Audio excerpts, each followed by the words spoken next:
Baik saudara-saudara peserta dari sosialisasi, dari press conference dan juga dari dialog Pancasila, saya aturkan panganjali umat Om Swastiastu, Om Sri Saraswati Yang Maha Suara. Semoga sekalian kita yang hadir di sini diberkati dengan kecerdasan intelektual dari Sang Hyang Aji Ibu Dewi Saraswati. Saudara-saudara, saya didampingi oleh saudara ketua dari Persaudaraan Hindu Muslim Bali, Bapak Ana Agung, Lurah Agung dari Puri Grenjen Pemercutan.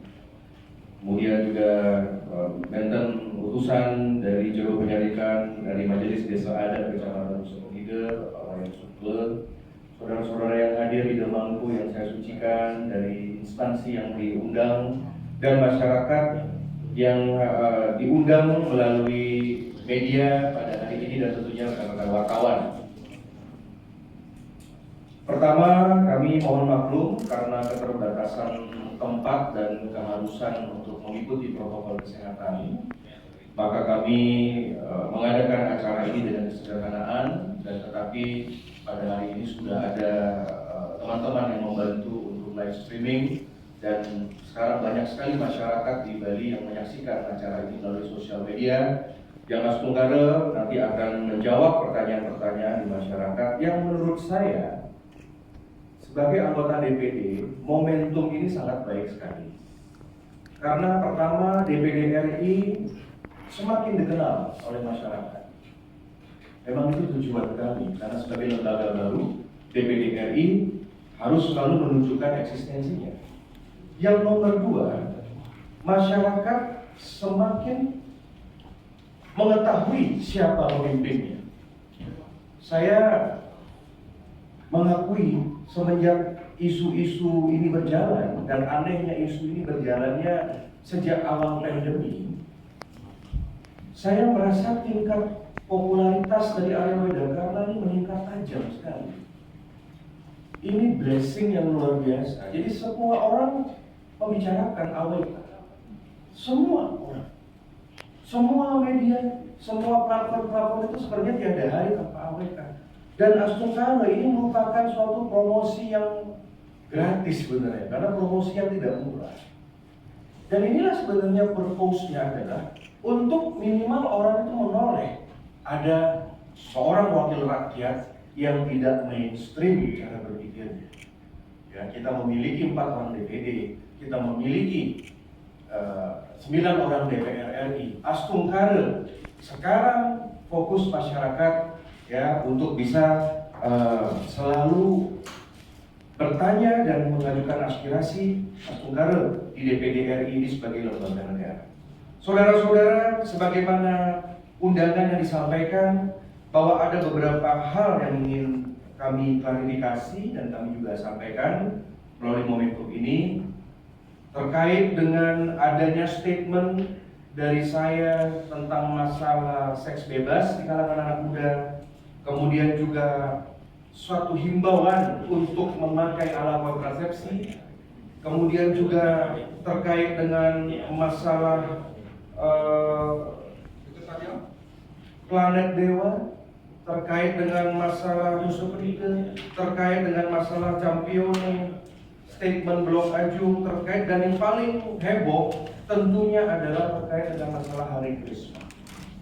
Saudara-saudara, sebelum saya menukik kepada masalah, dan saya akan jawab, secara kesatria saya akan jawab. Dan kemarin pun, saya secara umum ingin menunjukkan teladan kepada masyarakat. Pertama, Arya Wedakarna ini adalah incumbent, satu-satunya anggota DPD yang lolos di pemilu kedua. Yang nomor dua, Arya Wedakarna ini adalah pemenang pemilu mutlak di Bali. Berturut-turut 2 kali. Tanpa kampanye, tanpa money politik, tanpa menggandong dengan parpol. Saya hanya seorang guru, hanya seorang dosen biasa. Saya harus memberikan suatu teladan. Apalagi makin Arya Wedakarna adalah bagian dari Komite 1 bidang hukum yang harus taat kepada aturan dan perundang-undangan. Maka dari itu, Cikal bakal dari permasalahan ini itu adalah terkait dengan adanya pemotongan video.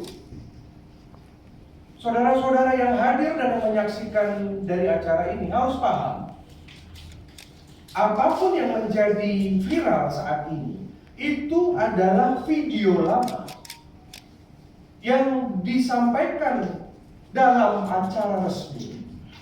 Karena video itu saya sedang bertugas menjadi seorang anggota DPD sesuai undang-undang.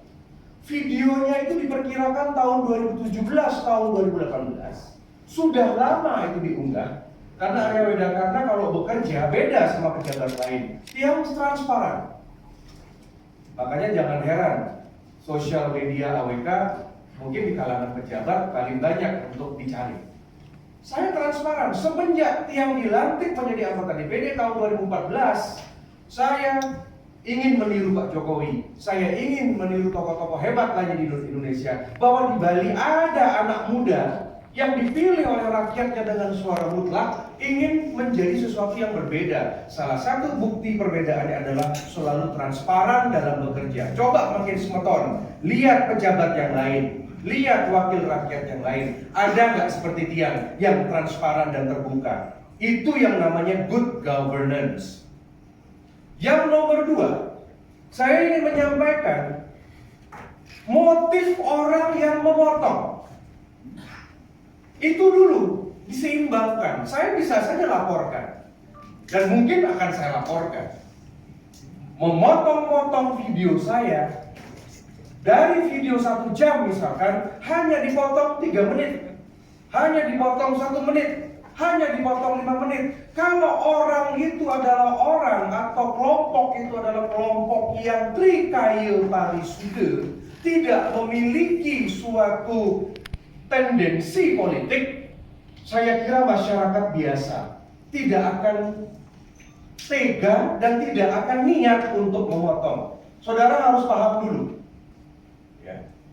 Memotong video itu butuh skill, butuh niat.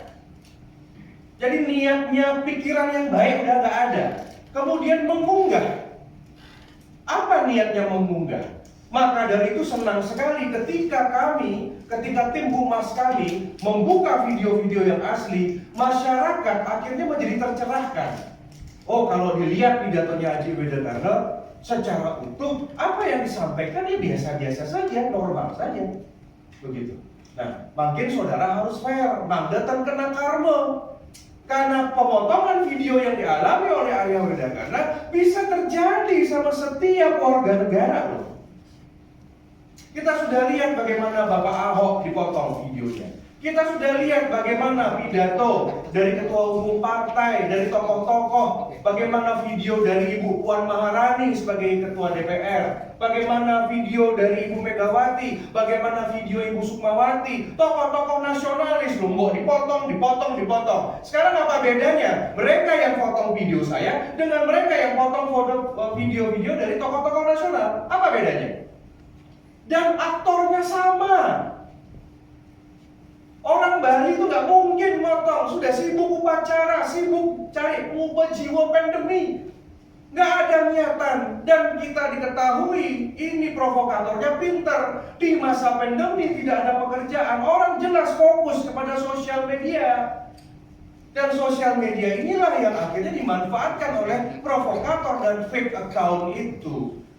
Tetapi mereka salah pilih lawan. Dikiranya Arya Widakarna akan menyerah. Dikiranya saya akan runtuh. Salah. Justru saya terdepan dan saudara harus paham. Saya tidak tahu apakah saudara yang hadir di sini memilih saya atau tidak. Buat saya nggak penting. Tetapi minimal Arya Widakarna tidak pernah menyatakan mewakili. Tidak, Pak. Sebentar, Pak. Sebentar. Ada problem, Pak. Saya terlalu tidak simbang. Saya tidak menyerah. Semua akan dapat kesempatan berbicara. Anda dari mana? Saya masyarakat adalah saya. Dengar dulu, Anda diundang. Bapak kalau tidak bisa mengikuti, Bapak boleh keluar. Tidak keluar, saya orang. Bayangannya dia, hargai dulu dong. Oke, silakan. Tolong Pak Keamanan, kalau seandainya memang nggak bisa ini tolong diamankan. Bapak lihat di TV aja deh, jangan di sini deh. Oh, saya mau diskusi Pak, saya mau dialog. Sebentar, saya berikan Jangan waktu. terlalu panjang. Ya, nanti. Saya berikan, tolong ya. Jangan terlalu panjang. Topiknya, saya tidak masalah dengan. Saudara-saudara, saya sampaikan, saya tidak, namanya press conference kan harus dijelaskan dulu, kan Ya, ini kan minum kopi jenah. juga sampai. Tidak masalah, nggak masalah. Kasih minum deh. Ya, simbang. Saudara-saudara, saya sebagai anggota DPD, saya tidak pernah mengklaim, mewakili 4 juta orang. Arya Wedakarna ini memiliki konstituen. Konstituen saya berjumlah 742.000. Saya mewakili pemilih saya. Saya nggak pernah, walaupun Arya Wedakarna menguasai 35% suara pemilu, tetapi saya tidak pernah mengklaim seluruh rakyat Bali, termasuk mereka yang mungkin against terhadap saya, tidak masalah. Dan menurut saya adalah mewakili konstituen. Ada pendukung, semua tanya aspirasi dan lain sebagainya. Maka dari itu harus didudukkan tupoksi. Seorang anggota DPD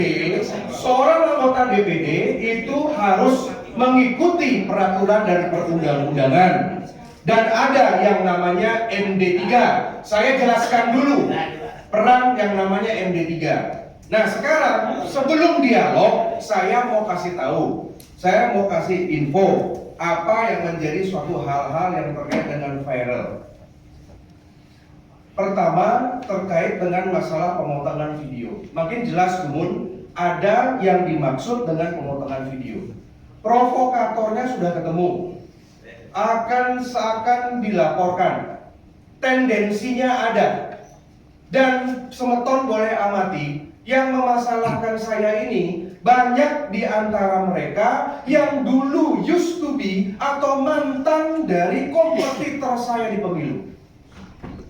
Itu sudah jelas, saya tidak akan menyebutkan namanya. Tetapi yang ada adalah mereka di belakang itu. Ketika ada orang yang misalkan dengan tendensi baik, tentu contoh seperti Pak Ismail, itu Chris Bali. Beliau datang ke tempat saya pada tanggal 27 Oktober. Saya kenapa salut? Ada organisasi namanya Cakra Wahyu, Menten Yayasan Nabi Kris. Beliau itu ngirim surat baik-baik ke DPD, diagendakan baik-baik, diterima pun dengan terhormat.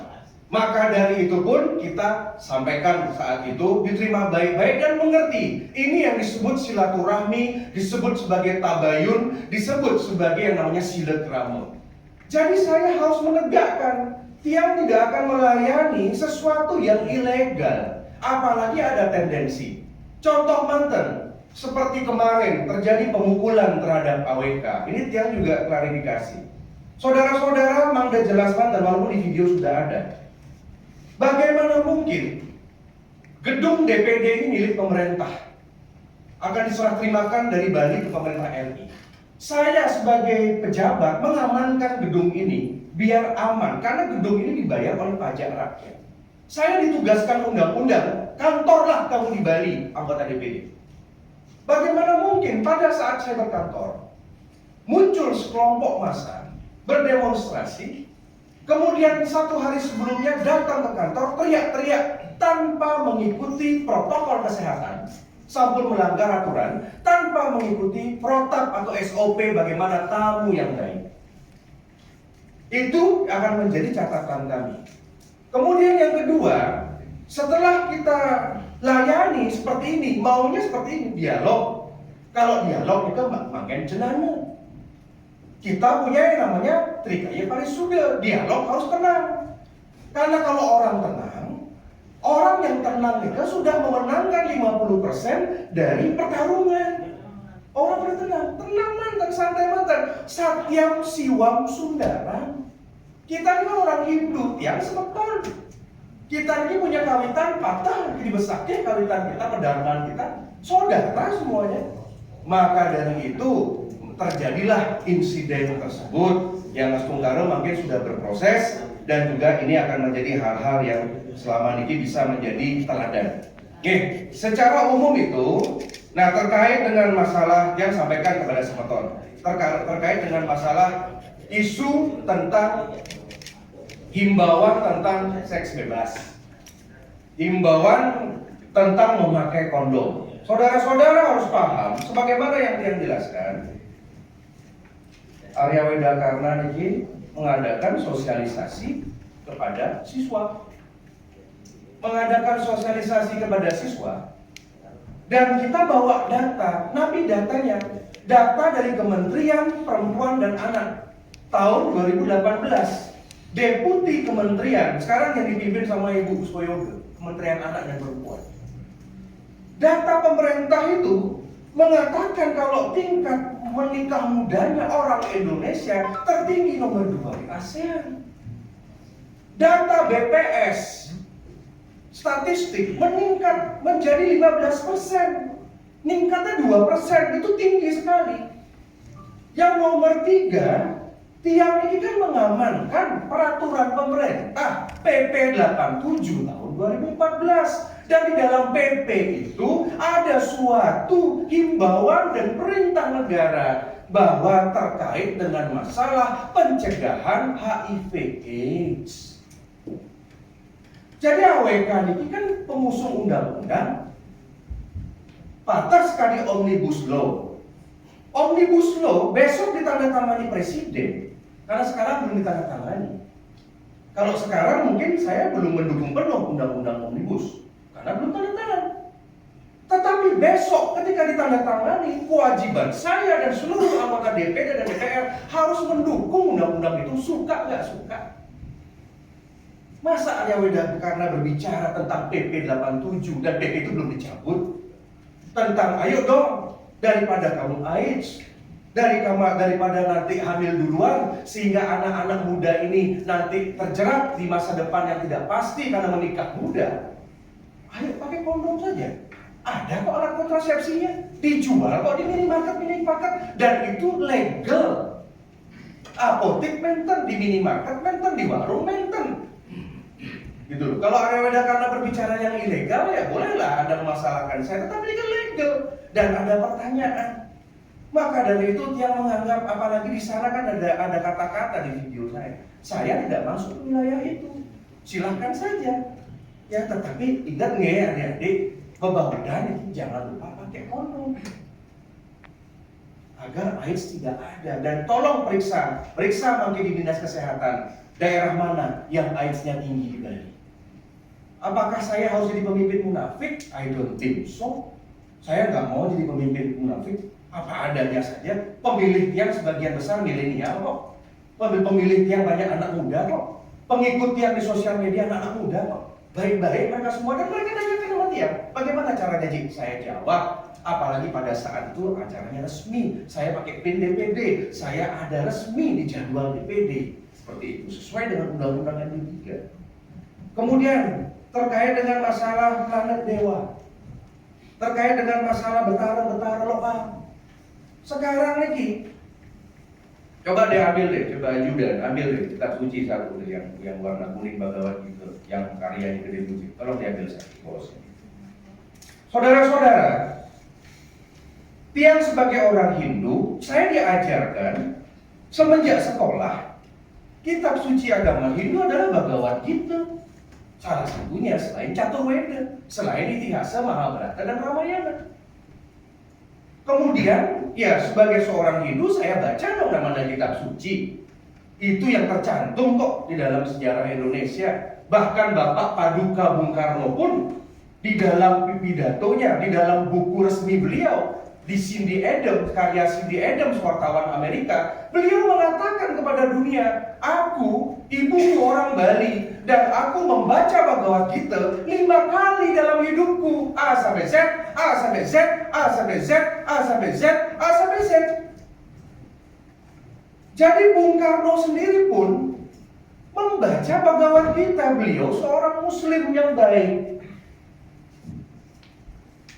Baca, masa Arya Wedakarna, masa kita nggak baca orang tokoh Indonesia saja Bung Karno gitu.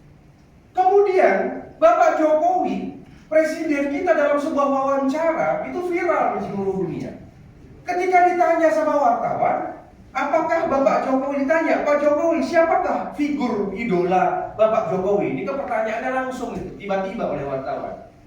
Nabi jawaban Pak Jokowi, saya mengagumi Kresna.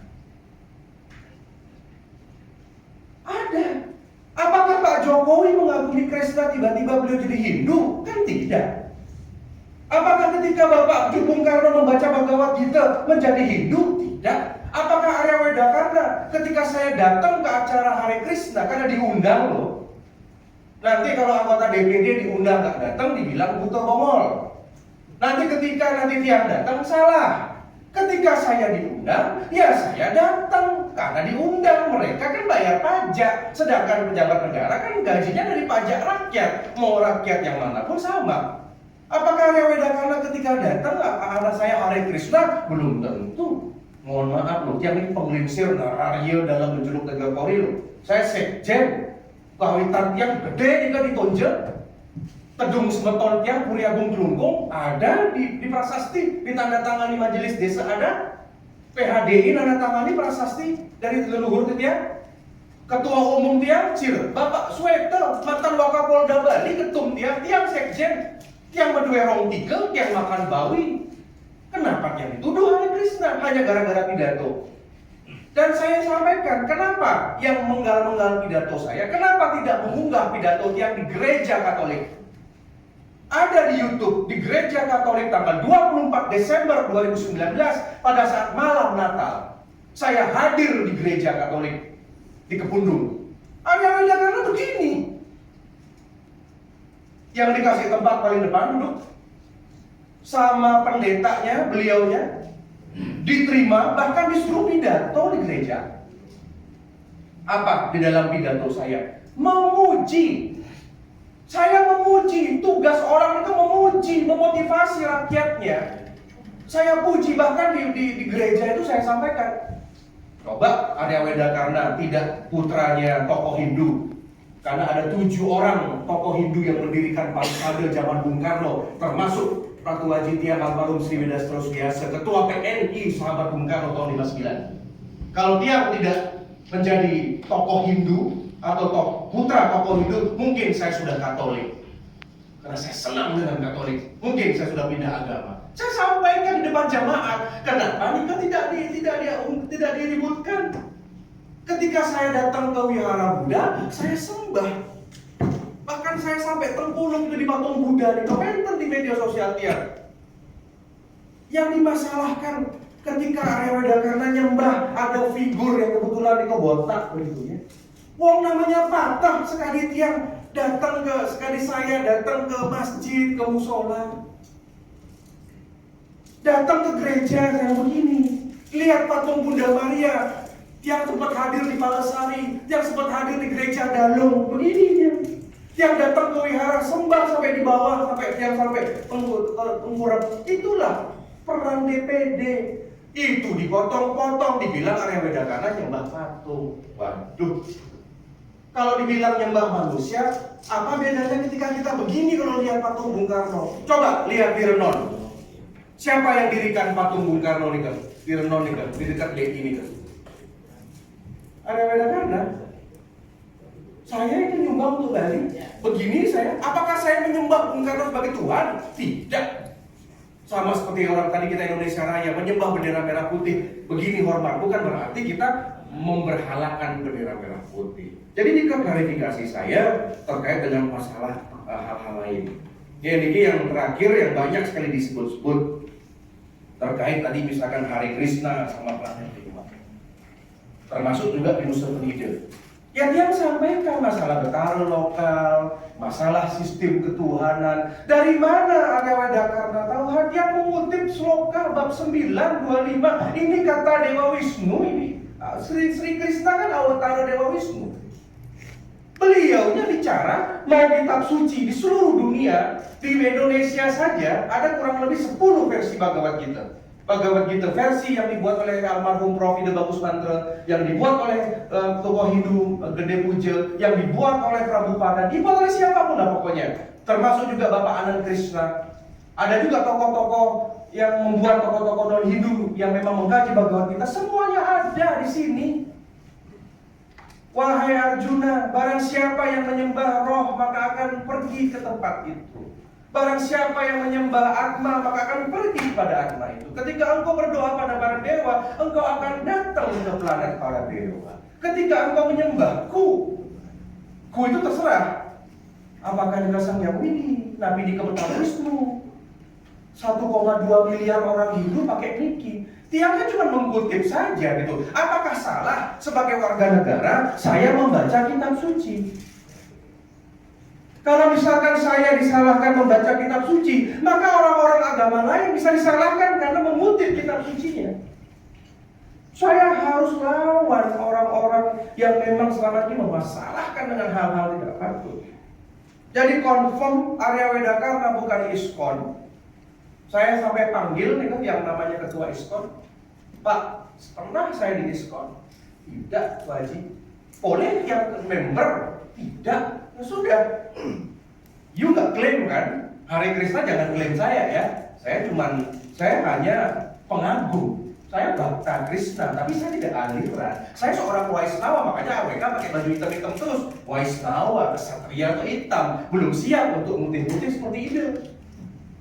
Nanti mungkin ketika Dados Bagawan, bolehlah kita putih-putih. Tapi kenapa ada pertanyaan? Kenapa Haji pakai baju hitam? Ya karena saya Waisnawa, beliau juga kuli gerenceng. Di mana-mana pakai baju hitam, kita kesatria, Waisnawa. Gitu loh. Tamat yang bukan Hare Krishna. Saya bukan seorang vegetarian. Kalau mau saksi, dituduh-tuduh, kan Haji, bukan Anda vegetarian mempengaruhi. Lihat itu, ada 10.000 warung sukle yang sudah dikasih stiker dan dapat penghargaan. Tanya sama ibu-ibu jualan bagaimana lahapnya Arya Wedakarna Ngajeng. Saksinya kan rakyat, makanya rakyat banyak bela saya. Yang datang ke pasar-pasar kan mereka lihat saksi. Kalau mereka menghidangkan yang terbaik, kok tiang dituduh menjadi Hare Krishna dan juga nggak makan daging. Oke, dan hal-hal yang lain saya rasa tidak masalah semua dalam artian Aniki yang sampaikan. Semeton, tadi Tiang sudah melakukan pembicaraan dengan sekretaris dari Majelis Desa Adat Nusa Penida MDA. Saya sambung komunikasi dan Astungkara sudah ada saling pengertian dan akan ada sinergi ke depan. Di Nusa Penida semeton Tiang, keluarga Tiang, dan waktu itu kalau tidak salah di Nusa Penida juga Tiang menang di sana pemilu. Mereka masyarakat saya, mereka cuma menjadi korban dari orang yang tidak bertanggung jawab memegang video. Ya, kemudian yang lain-lain sebelum Tiang klarifikasi semuanya baik-baik saja. Dan kemarin juga di depan Bapak Kepolisian juga sudah kami sampaikan kronologi dan lain sebagainya. Nah sekarang yang berpikir ya mungkin dalam waktu dekat kita akan melaporkan. Kalau dulu Pak Ahok mungkin melaporkan yang potong video beliau itu di Pulau Seribu. Saya banyak dapat masukan dari teman-teman Haji AWK itu Bapak Polisi punya ilmu itu, punya namanya ahli forensik untuk melacak siapa yang motong video itu, ada alatnya canggih. Ya, saya berpikir mungkin dalam beberapa hari ini saya akan melaporkan. Karena jika saya diamkan masalah ini, anak-anak muda akan takut menjadi pemimpin. AWK ini harus kuat.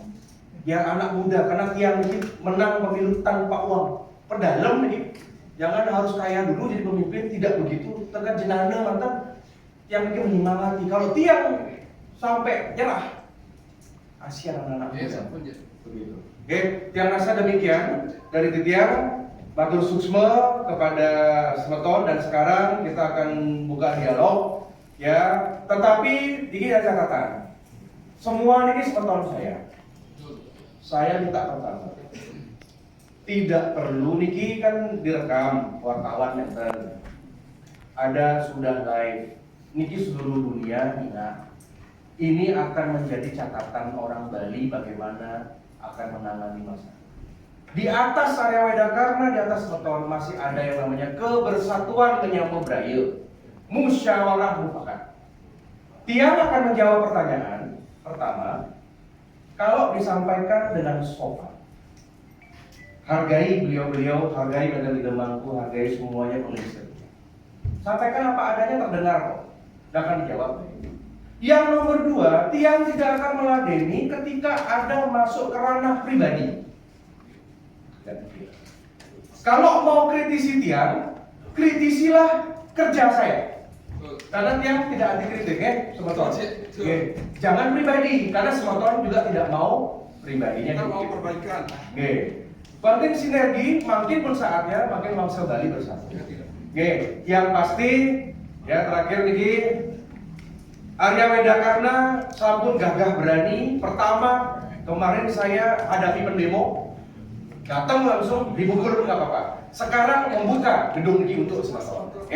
Saya rasa demikian ya secara umum. Makin yang berikan semoton yang bersemangat. Kenalkan diri dulu. Sampaikan nama, kemudian nanti pertanyaan nanti akan dia jawab. Mari silakan. Oke, selamat siang dengan Will Yase Silakan. dari wakil netizen. Wakil. Maaf, bukan wakil, salah satu netizen. Baru ngomong ke sini. Salah satu netizen. Silakan santai aja, Ge. Santai. Silakan, ayo. Jadi, lama dulu pada Sabian asal tiang desa Pergung, SMP yang di sebelahnya aja. Oh, siap. Sebelahnya. Karena 10 tahun lebih tua tadi. Silakan. Ya, oke. Santai bentar sambil senyum. Silakan, Ki. Minum, silakan. Jadi masalah video yang dipotong itu saya baca di Facebook, di media sosial. Saya bukan yang memotong, saya akan membaca. Jadi saya lihat dipotong ataupun tidak, itu saya rasa sama saja. Gitu. Jadi memang Ajik menyampaikan dan mewacana pidato apakah semacam itu banyak memang bagus gitu. Bagus, tapi saya tidak tahu Ajik pidato itu apakah dari membaca atau spontan gitu. Spontan memang kadang-kadang mungkin ada slip wajar lah gitu. Bumbu lah. Ya bumbu kan gitu. Tapi saya kagum dengan Ajik. Orang muda yang berani melempar topik. Berapa banyak wakil-wakil kita, pejabat kita di Bali ini tidak banyak yang berani melempar topik. Saya tidak melihat dari bagaimana dipotong, bagaimana Ajik kemarin ribut, itu wajar, itu bumbu. Tapi saya melihat topiknya Ajik itu top, top. Ada juga topik yang mungkin kalau saya ngomong orang tidak memperhatikan, tapi karena Ajik punya posisi ngomong menjadi bom lah gitu ya. Salah satu yang saya sampaikan topik ini, saya tidak menyinggung pribadi Ajik. Ini topik ya. Salah satu potongan itu menyebut seks bebas itu boleh. Kalau menurut saya dalam sebuah kampanye, seandainya saya menjadi wakil rakyat, walaupun itu memang ada, saya tidak akan pernah bilang boleh. Ini pendapat saya. Tetap tidak boleh. Tapi kalau Anda terpaksa melakukan, pakailah kondom. Pernah nggak pakai kondom, Pak? Pernah mungkin, tapi mungkin tidak enak ya. Jadi, kalau memang tidak bisa menahan, silakan lakukan. Fungsi tidak nahan hujan.